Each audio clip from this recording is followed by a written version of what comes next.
Woo-wee.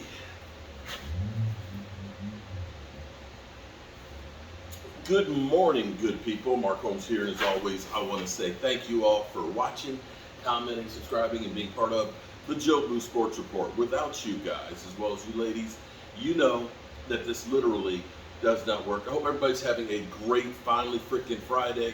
I have been here working on the Red Brick House, going on 2 weeks straight in here, and I am as excited as I can be. I am loving it. This is going to be actually the spot for my studio. And you see the fireplace is right there. We got the window. My wife just finished painting right there. The window sash is out. And it's going to be great. And I hope that all you guys will join and enjoy being here with the Joe Blue Sports Report. So, a couple of things this morning. Everybody's coming out with their tiers and things for quarterbacks and stuff. And it's interesting listening to the perception that people have about quarterbacks, and I'm trying to understand what is the criteria for some of the quarterbacks. You know, people will look and say, well, Dak Prescott, some people will say it's about wins or it's success in the playoffs and things like that. I was sitting here thinking because, the Cowboys have had problems with the playoffs. We know the Cowboys have had problems with the playoffs. Since the 90s. We're four playoff wins since the 90s. Okay, we know that. Dak is 2-4 in the playoffs, right? And one of those playoff games, I tell you what, his rookie year where he threw for 304 yards and 3 TD passes against Aaron Rodgers and went toe for toe is amazing to me. Now, real question, would you take Lamar Jackson or Dak Prescott? I'm asking for a friend. Because the perception is, oh, Lamar Jackson, this guy's incredible. He was an MVP. You can't say Dak Prescott is anything like him. Here's an interesting note here. Because Lamar Jackson is 1-3 in the playoffs. So you're not looking and saying Lamar Jackson has more success than Dak Prescott. In fact, and you could say, people say, well, but he doesn't have great players around him. Okay, I can give you that one, that he doesn't necessarily have the best wide receiver core. But I will say this. Here's the thing. When it comes to playoffs, his playoff completion percentage drops 29%. That's not changing up the players that he's got around him. That's the same players he had during the regular season. Now, I will give you that he needs more talent around him as far as wide receivers go. I always believe that. Because as much as people want to think that one player can be the be-all, end-all of everything when it comes to playoffs and stuff, it's just not the case. You have to have horses in the fight. But if you turn around and say, I'll take Lamar Jackson over Dak Prescott, why? Dak Prescott's got a better record in the playoffs, got more wins in the playoffs. And people will say, I'll take Josh Allen. But what has Josh Allen won? You can't look at Josh Allen and say he doesn't have weapons when you go through to these tiers. In fact, you can look at it and say, they pretty much joked against Cincinnati. His own wide receiver threw him under the bus. And here's the thing, that another little tad bit on that situation. We were told that Stephon Diggs showed up and then he left of his own volition.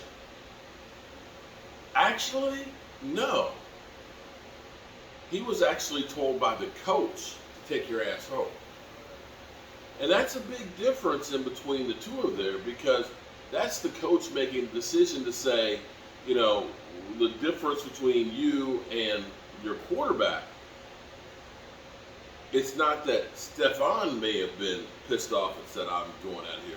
That was the coach saying, I'm siding with the quarterback. And for Josh Allen to turn around, because Josh Allen was the one that basically said that one. And we heard Stephon Diggs go home and post out there, people keep clapping, and by clapping that means making up lies or just not knowing what the real deal is. That situation is getting to be really interesting real quick. I don't know how that sucker's going to work out. But, yeah. And you can't look at the weapons and the players that Buffalo had and the expectations that Buffalo had and say, you know, they're a success, but the Cowboys were a failure when they both lost in the same weekend in the playoffs. Just have. So that's my perspective of that. But, you know, what do I know? I'm a guy with a day job and a voodoo doll. But I'm sitting here, you know, we're less than 3 weeks away from training camp opening. I'm going to make sure, if nothing else is finished in this house, that my studio is ready, that if I'm here working, I've got the TV on with all the news. I've got my computer set up here because we'll get this space cleaned up and ready to go. And I won't worry about the dust and the dirt and stuff on it. But we'll be covering everything when it comes to the Cowboys. But as I look at everything that is the Dallas Cowboys, I don't know how you cannot be excited about what the Cowboys have done with this team. When I sit here and look and say, last year we had Anthony Brown as the second best cornerback, that everybody knew it's better to go after Brown than it is to go after Diggs. To take a former defensive MVP and add him to your roster as your number 2 guy with Diggs on the other side, who does not get any respect. Guy's had 17 interceptions in 3 years. Does not get any respect. We've had seasons where we don't get 17 interceptions as a team. But as I look and say about the Cowboys, I love what the team has done. They have taken, in a matter of 3 seasons, completely rebuilt a defense in front of our eyes that was historically one of the worst defenses in our history. And now you look at this team and you say, they're loaded. I don't know how teams think that they're going to be able to do anything against this defense. The spot you worried about the most was, of course, the defensive line stopping the run. You now got Hankins re-signed. You got Mozzie Smith added to it. You know, if Mozzie Smith as a rookie can be anything, if he can be John Ridgeway plus, this defense will rock and roll. He doesn't have to be Reggie White, but just having a big body in the middle is going to be fantastic. And I look at this and I say, you've got arguably maybe 2 of the best quarterback combinations right now on defense. And as far as safety goes, I don't think that there is a better safety rotation out there than what the Cowboys have right now. You know, the Eagles are doing all their chirping and everything and talking about how good they are and stuff. They got 6 guys that are new guys. 6. We only have 2. And one was a former defensive MVP. I'll take the Dallas Cowboys defense any day over those guys. But, you know, it's still that quiet time right now of the NFL season where there's really not much to talk about. And that's okay. Because we got work to do over here at the Red Brick House to get ready for the season. And it's going to be fun, y'all. It's going to be fun.